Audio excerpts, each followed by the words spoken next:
3 sermons I've told you. I did one last week, I'll do one this week and one next week about how we can translate the great mission of liberal religion into things we can do right now. Things we can do to manifest freeing the mind, growing the soul, and changing the world.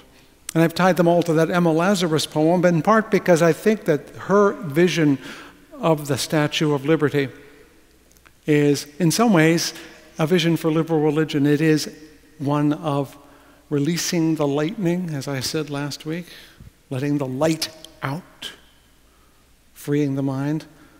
This time I'm talking about worldwide welcome, a hospitality to the world that we can manifest. And Homeless and Tempest-Tossed will talk about how we can engage the world in ways that manifest our faith beyond these walls.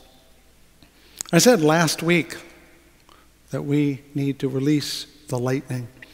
And I said that we could do that by releasing ourselves from the bondage of Sunday being an hour.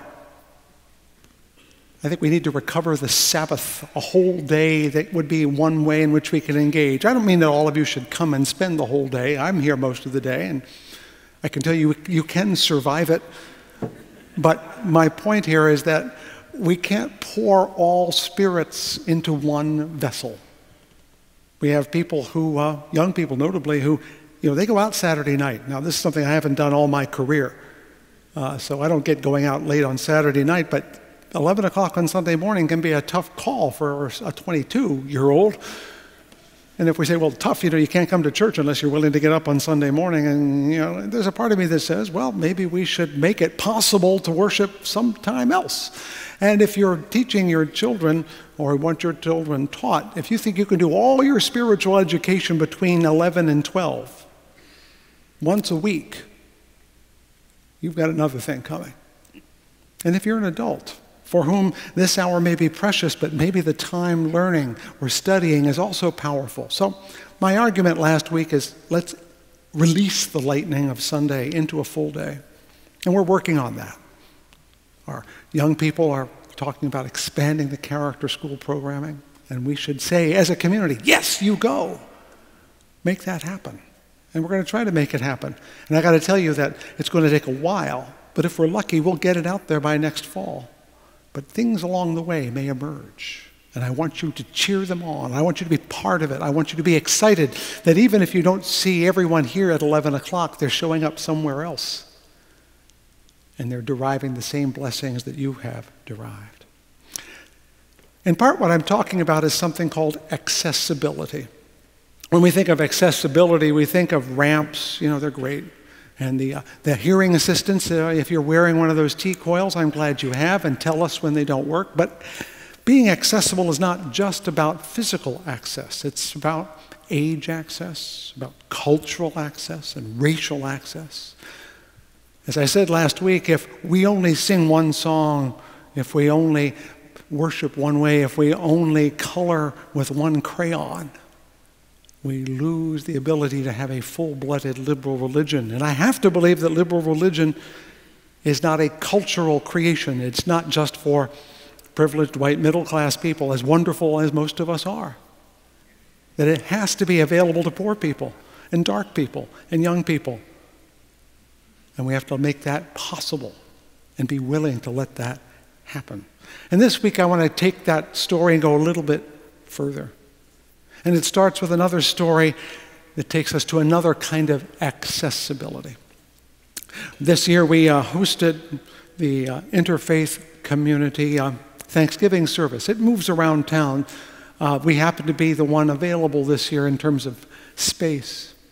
And now, if you weren't here, first of all, you missed a good time. Second of all, you missed seeing all these different religious communities taking part. And religious communities also include non-religious communities. The Center for Inquiry, which is a non-faith-based system, was also present here, and we were all being grateful in our own way. But that's not the story. The story is that the imam from the mosque that's currently on Fuller Avenue and will be relocating to East Paris very soon because they're building a new masjid, the imam was late. And I was sitting over there in that chair, the one behind Martin Luther King, He should stay there, don't you think? He's much better looking over there than I am. At any rate, I was sitting over there looking for the mosques. Now, Carolyn Matheson is sitting just about where the imam should sit, and he's a very tall fellow, and he's wearing a long robe, so I know he's not there.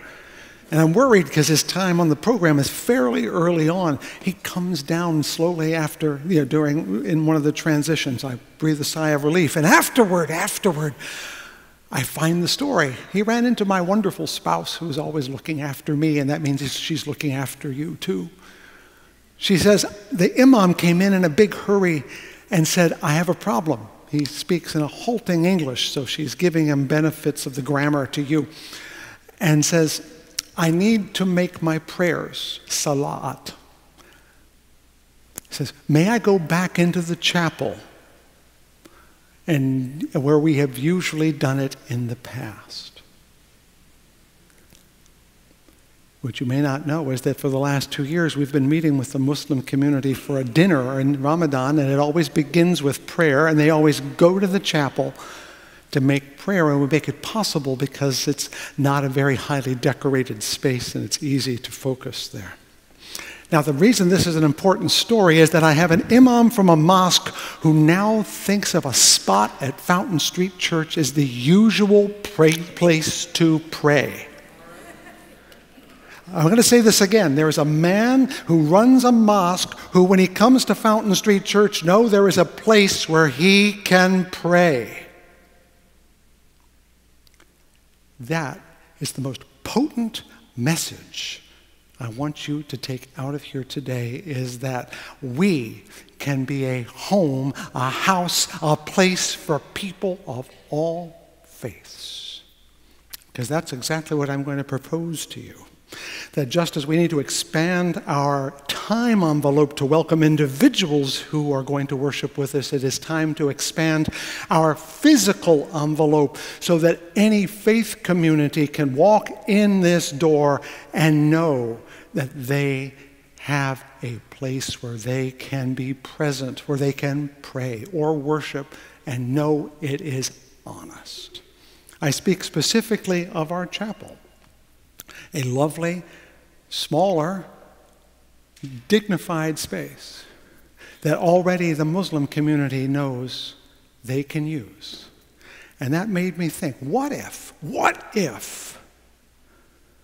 there was an actual mihrab, a sculptural object in the spot where you have to face Mecca, installed there?